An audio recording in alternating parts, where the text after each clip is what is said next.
ہم کیوں ایک پتھر کے جواب میں دوسرا پتھر نہیں مار دیتے, کیوں ایسا جواب نہیں دے رہے؟ ایک یہ ویو ہے. دوسرا یہ ہے کہ جو حکومت میں بیٹھے ہوئے ذمہ داران ہوتے ہیں وہ دیکھتے ہیں کہ اس رویے کا جواب اگر اس طرح دیا جائے گا تو پھر سرکمسٹانشلی اس کے آگے کچھ اور کام بھی ہیں, یہ یہاں رک نہیں جانا, یہ یہاں ختم نہیں ہو جانا. اگر اس سے آگے بڑھنا ہے اور اس سے چیزیں اور ٹریگر ہو سکتی ہے, خراب ہو سکتی ہے, یہ ساری بحثیں کر کے پھر جو بہتر اور تدبر کا رستہ ہے وہ اختیار کیا جاتا ہے. یہ یقیناً اتنی سمجھ بھی ہم میں ہے, اور یہ رستے یہ سارے ڈسکشن کرنے کے بعد یہ ویو ایک طرف وہ ہے کہ ہمیں ٹٹ فار ٹیٹ کرنا چاہیے, دوسری طرف یہ ویو ہوتا ہے کہ نہیں ہمیں تدبر اور حوصلے سے کام لینا چاہیے. تو جو ویو پریویل کر رہا ہے وہ یہ ہے, اور یہی بہتری کا رستہ ہے, دوسرا رستہ بہتری کا رستہ نہیں ہے. میرے پاس آخری منٹ ہے, یہ فرما دیجئے کہ آنے والے دنوں میں آپ سیاسی استحکام دیکھتے ہیں, آپ یہ دیکھتے ہیں کہ پارلیمان اپنی مدت پوری کرے گی, یا آپ یہ دیکھتے ہیں کہ نہیں جو خان صاحب سیاست کر رہے ہیں اس کے نتیجے میں ہچکولے ہی جاری رہیں گے ساتھ ساتھ؟ ندیم صاحب, آپ کے سوال کا جو پہلا حصہ تھا نا میں اس کو وائنڈ اپ کر رہا تھا, اس کے سوال کے اوپر بھی چھوٹا سا جواب دیتا ہوں. ایک بات یاد رکھیے کہ ہماری سپاہ جو ہے وہ دن رات ہماری نگہداشت کے لیے پاکستان کے اندر اس کاؤنٹر ٹیررزم کے لیے, ایک تو وہ دہشت گردوں سے لڑ رہی ہے, دوسرا وہ پاکستان کے اوپر ہونے والے سائبر اٹیکس ہیں, باقی چیزیں ہیں, کئی طرح سے اٹیک ہے, ان کے لیے کوشش کر رہی ہے. اور آج کوئی دن ایسا نہیں ہے جب ہمارے جوان اور ہمارے افسر شہید نہیں ہو رہے, تو وہ ہمارے لیے ہو رہے ہیں, وہ میدان میں کام کر رہے ہیں, وہ لڑ رہے ہیں, وہ کوشش کر رہے ہیں, تبھی شہادتیں ہو رہی ہیں. سو ہماری سپاہ کوئی سوئی ہوئی نہیں ہے, ہماری پولیس کوئی سوئی ہوئی نہیں ہے, لیکن یہ بات بہرحال ہے کہ بھی بہت کچھ کرنے کی ضرورت ہے, اور اس میں کوئی کمی نہیں چھوڑی جا رہی. ہاں, اسی لیے سر جوڑے جاتے ہیں کہ جو حکمت عملی چلائی جا رہی تھی اب اس میں اور کوئی بہتری لانی ہے, اگر چیزوں کو تبدیل کرنا ہے تو صرف ایک فوجی نقطہ نظر سے نہیں بلکہ ایک سیاسی حکومت بھی آگے بیٹھے, نیشنل سیکورٹی میں بیٹھ کے آپ ڈیٹیل ڈسکشن کرتے ہیں اور پھر اس کے اوپر آپ فائنل فیصلہ کرتے ہیں. یہ راستہ اختیار ہو رہا ہے. رہی حکومت بالکل اپنی مدت پوری کرے گی اور الیکشن وقت سے پہلے ہونے کا کوئی امکان مجھے تو نظر نہیں آ رہا, نہ وہ نہ ہوں گے. بہت شکریہ قمر زمان قاہرہ صاحب. ناظرین, یہ تھے مشیر وزیر اعظم برائے امور کشمیر گلگت و بلتستان قمر زمان قاہرہ صاحب. آپ نے ان کی گفتگو سنی. وقت ہوا ایک مختصر سے کمرشل بریک کا, جب واپس آئیں گے تو دہشت گردی کے حوالے سے بات کریں گے. ملتے ہیں اس وقفے کے بعد.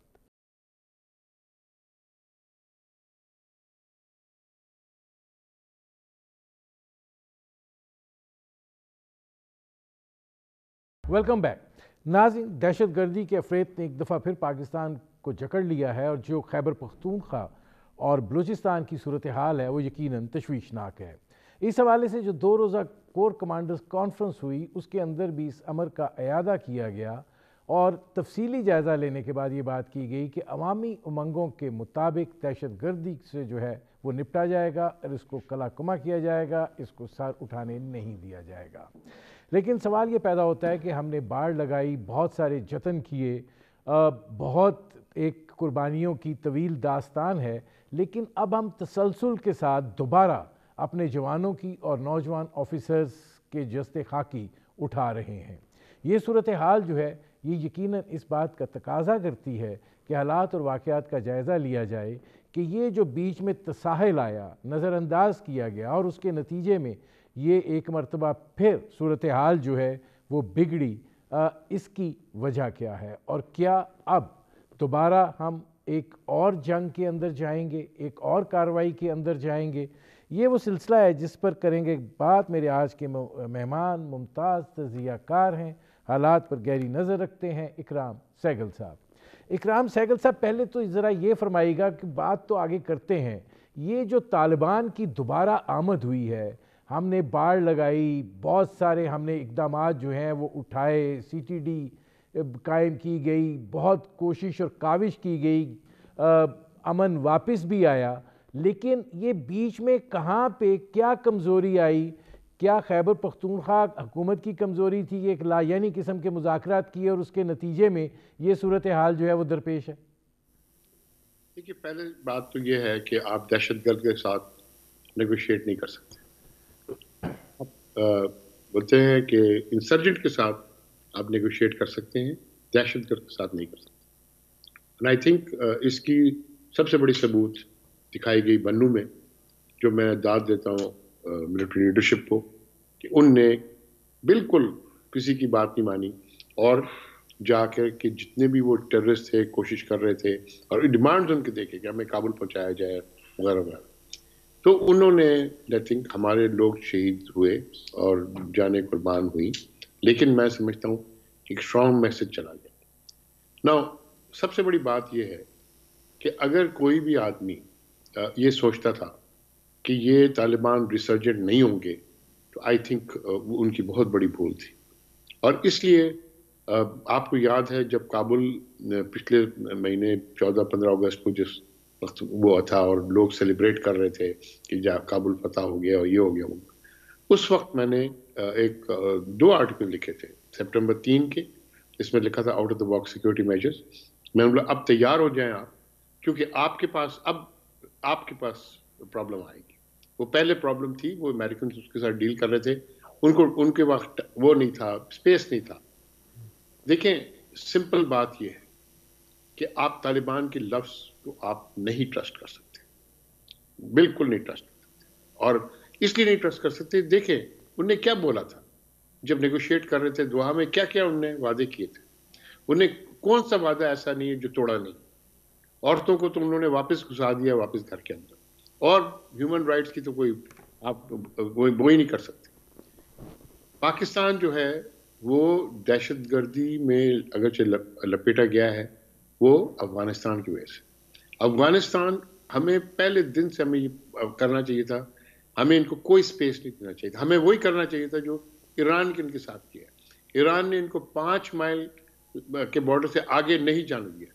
ابھی second largest Afghan city in the world is Karachi, second largest Afghan city. Transportation ان کے ہاتھ میں.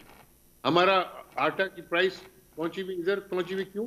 کیونکہ ہمارے 4 to 5 million tons of weight جو ہے وہ آٹا بن کے جاتی ہے افغانستان, فائن آٹا بن کے افغانستان جاتی ہے.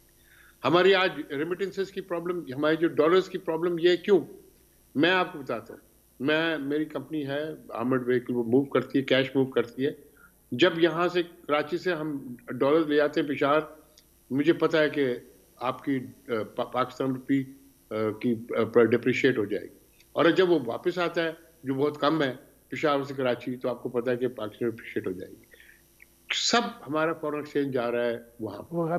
اچھا اکرام سہگل صاحب, یہاں پہ ایک سوال پیدا ہوتا ہے. سوال یہ ہے کہ ہم بار بار یہ کہتے ہیں جی طالبان کی حکومت ہے, ان سے بات کی جائے, ان کو واضح پیغام دیا جائے, سخت لہجے میں بات کی جائے, ان کو بتایا جائے کہ ان کی سرزمین استعمال ہو رہی ہے, نہیں ہونی چاہیے. کیا طالبان جو ہیں وہ کنٹرول کر سکتے ہیں ان دہشت گردوں کو, ٹی ٹی پی کے لوگوں کو, یا وہ کرنا چاہتے ہیں؟ کیا یہ دونوں ایک سکے کے رخ نہیں ہیں اور ہم محض خوش فہمی کی بنیاد پر یہ راستہ اپنانے کی کوشش کرتے ہیں؟ نہ ان کی انٹینشن ہے ان کو کنٹرول کرنے کے لیے, نہ اگر چاہیں بھی تو کنٹرول نہیں کر سکتے. دیکھیں 30% آف ٹی ٹی پی جو افغان کی جو انسرجنٹس تھے وہ 30% پاکستان اوریجن کے تھے. وہ یہاں سے جاتے تھے, وہاں پر 2-3 سال لڑتے تھے, جو وطن شہید نہیں ہوتے تھے, وہاں پر فوت نہیں ہوتے تھے, وہ واپس آتے تھے ٹی ٹی پی میں. پاکستان آرمی نے بہت بڑی قربانی دی. اب میں سمجھتا ہوں آپ داد دیں جنرل رحیل شریف کو, جس وقت یہ کہہ رہے تھے پچھلی پی ایم ایل گورنمنٹ کے نیگوشیٹ کیا, انہوں نے نہیں بات مانا. انہوں نے براڈ اس پر کیا, انہوں نے آپریشن لانچ کی, اور انہوں نے کافی کچھ انہوں نے شروع کیا. وہ الٹیمیٹلی جنرل باجوہ کے نیچے آ کر کے وہ کمپلیٹ ڈومینیشن ہوگی پاکستان آرمی کی of all the border areas. Now آپ سمجھتے تھے کہ وہ سیل ان کے ختم ہو گئے, ٹھیک ہے.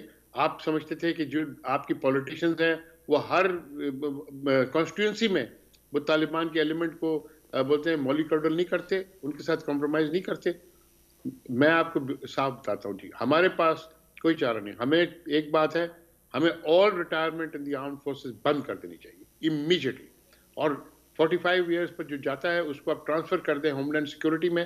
ہوم لینڈ آپ رینجرز کو اور بولتے ہیں رینجرز اور فرنٹیئر کور کو ایک نیا وہ بنایا, کمانڈ بنایا, ہوم لینڈ سیکورٹی کمانڈ, اور انٹرنل اینڈ بارڈر فورسز کو نیچے, امیگریشن بھی ان کے نیچے دیں. اور دوسری بات, آپ ریئل ٹائم انٹیلیجنس تب تک نہیں ہو جاتی کہ آپ کے married number of intelligence agencies ہیں. وہ زیادہ انٹیلیجنس کیا کرتی ہیں, وہ انٹیلیجنس ایجنسیز وہ کرتی ہیں پولیٹیکل, ان کی رول ہے, وہ پولیٹیکل رول کی نہیں ہوتی تو اپنی پرسنل ان کی وینڈیٹاز ہوتی ہیں, ٹھیک ہے. تو نیچرلی جب تک وہ ایک سینٹرل کنٹرول میں نہیں آئے گا وہ نہیں ہو سکتا. ہو سکے گا. اکرام سہگل صاحب ایک اور سوال ہے اب یہاں پہ, میں آپ سے ایک بات ختم کر, آپ کے بہت بڑی مثال ہے ایس پی ڈی. آج ایس پی ڈی کیوں کام کر رہا ہے, ایس پی ڈی کیوں ایک, بیکاز وہاں پر انہوں نے اس کو کمپلیٹلی ایک سیٹ اپ بنایا ہے for one purpose only, and that is the security of our missiles and our nuclear warheads, ٹھیک ہے. وہ کام کر رہا ہے because it has got no political information. آپ کو اسی طرح ہوم لینڈ سیکورٹی کا کمپلیٹ کمانڈ بنانا پڑے گا اور کرنا پڑے گا. آپ ریگولر آرمی سے ریٹائرمنٹ بند کر دیں for the time being till such time, اور جو ریٹائر ہوتے ہیں ان کو آپ لے جائیں انٹو رینجرز اینڈ فرنٹیئر کور, یا وہ جوان ہو یا آفسر. اچھا, اب یہ فرمائیں اکرام سہگل صاحب کہ ظاہر ہے کہ کور کمانڈرز کانفرنس میں اس کا بڑا تفصیلی جائزہ لیا گیا اور یہ بات کہی گئی کہ عوامی امنگوں کے مطابق دہشت گردی کا کلا کما کیا جائے گا. عوامی امنگیں کیا ہیں؟ وہ تو تحفظ چاہتے ہیں, وہ سکون چاہتے ہیں, وہ خوف اور دہشت کی فضا سے نکلنا چاہتے ہیں. تو کیا اب یہ جو ایک نئی صورتحال ڈیولپ ہوئی ہے اس میں اب ظاہر ہے قومی سلامتی کمیٹی کا اجلاس بھی کل ہو رہا ہے, اس میں بھی غور کیا جائے گا, کیا ہم ایک نئی لڑائی کی طرف جا رہے ہیں؟ ہماری جی پرانی لڑائی کو ہم واپس شروع کریں, ہمیں اس میں کنٹینیوٹی مینٹین کرنا پڑے. ہمیں آپ کے پاس, ہمیں آئی تھنک خوش قسمت ہے کہ کوئی بھی آپ کا 3 اسٹار جنرل جو ہے آج اس نے سرو, ہر نے سرو کیا ہے اس میں کوٹا میں, سوات میں, in these areas, whether as lieutenant colonel, whether as brigadier, whether as major general, and even 3 star. My point is that experience has to be now brought to the fore. The time for rhetoric is over. آپ نے کام کرنا ہے, آپ ری organise کریں فوج کو to counter this. And you cannot, the regular army must only be used as a last resort. You have to equip your rangers and coast guard, rangers and frontier corps in the fashion that you have created these new divisions to guard the CPEC, the Chinese equipped division. دیکھیں, اس میں آپ کو صاف بتاؤں, it is in the world's interest to ensure that the borders are not pierced, because that will not stop here. That terrorism will spread all over the world. Therefore, all people, whether it's United States, whether it's China, whether it's Russia, anybody will help you now to recoup and reorganize. You must get help, and you must make sure that you don't need manpower. You have enough manpower, you have enough professionalism, you have enough experience, no negotiation with any terrorist. اب یہ فرمائیے گا کہ ٹھیک ہے, جو باتیں آپ نے کی ہیں کہ دوبارہ اکٹھا ہونا پڑے گا, آپ یہ نہ کریں, لیکن آپ کو یہ بھی دیکھنے کو مل رہا ہے کہ جو دہشت گرد ہیں ان کی حکمت عملی میں بھی تبدیلی آئی ہے. اب وہ ٹارگیٹڈ اٹیکس کر رہے ہیں اور وہ پولیس کو یا سیکیورٹی کے لوگوں کو جو ہے وہ نشانہ بنا رہے ہیں. تو اب اگر کل قومی سلامتی کمیٹی کا اجلاس ہے تو اس میں سے کیا میسج آپ دیکھتے ہیں نکل کے آئے گا, اور پریکٹیکلی اب کدھر جانا پڑے گا؟ وہ پرانی لڑائی کو نئے سرے سے اب لینا پڑے گا اور ایک دفعہ پھر اس فیز میں سے گزرنا پڑے گا؟ جی, قومی سلامتی کمیٹی جو ہوتی ہے وہ ملتی اور باتیں کرتی ہے, چھوڑ دیں. دیکھیں, اشفاق پرویز کیانی نے ری ٹرین کیا تھا فوج کو, اس کو آپ کو داد دینا چاہیے, ٹھیک ہے جی, اور وہ کیری فارورڈ کیا پھر رئیس شریف نے. He actually took the action that was necessary, جو ضرورت تھی. اس کے بعد آگے جنرل باجوہ نے بھی وہ ایکشن کو وہ کراتے رہے. لیکن بیچ میں یہ جو 3 سال گزری, اس کے اندر ہم نے ایک کمپلیسنسی آ گئی, ہماری کمپلیسنسی آ گئی, اور ہم اپنے اپنے بولتے ہیں کہ پولیٹیکل گیم شپ میں لگ گئے. یہ آپ سے نہیں ہوگا. آپ کو ابھی آپ کے پاس ایگزسٹینشیل تھریٹ ہے, یہ آپ کی بولتے ہیں ایگزسٹنس کے اگینسٹ ایک وہ ہے, حملہ ہے, اور آپ کو یہ کرنا پڑے گا. دوسری بات میں آپ کو بتاتا ہوں جو بہت ہی بولتے ہیں کہ ایک ڈینجرس بات ہے, وہ یہ کہ بلوچ جو ہے سیپریٹسٹ ہے, وہ بھی اب یہ آپس میں کوارڈینیٹ شروع کر دیا ہے.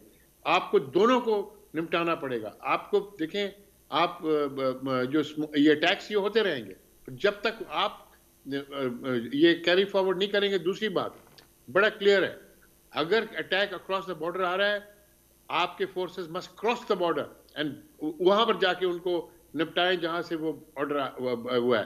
آپ کے پاس you have the resources, you have the forces to do it, you have the air force to do it, you have the cruise missiles to do it, you have the drone missiles to do it. ٹھیک ہے جی, don't stand on کمپلیمنسی. کہ آپ اگر جی شروع ہو جائیں گے کہ جی جس طرح لوگ بولتے ہیں کہ نو نیگوشیٹ کریں اور دہشت گرد ہمارے لوگ ہیں, یہ آپ کے لوگ نہیں ہیں. جو لوگ اٹیک کرتے ہیں آپ کو ویمن اینڈ چلڈرن, جو لوگ اٹیک آپ کے عورتیں اور بوڑھے عورتوں مردوں کو, اور جو لوگ بچوں کو اٹیک کرتے ہیں, جو مسجدوں کو اٹیک کرتے ہیں, وہ نہیں ہے. ٹھیک ہے, میں آپ کی بات مانتا ہوں, ابھی بھی ان کی جو اٹیکس ہوئی ہیں وہ اگینسٹ ہوئی ہیں ان کے خلاف ملٹنٹس کے, ملٹری فورسز کے اگینسٹ یا لا انفورسمنٹ ایجنسیز. بٹ آپ, میں بار بار یہ بات کہتا ہوں, آپ کو کمپلیسنسی آپ نے کہیں دکھائی, آپ نے وہ ٹیک از اے سائن آف ویکنیس.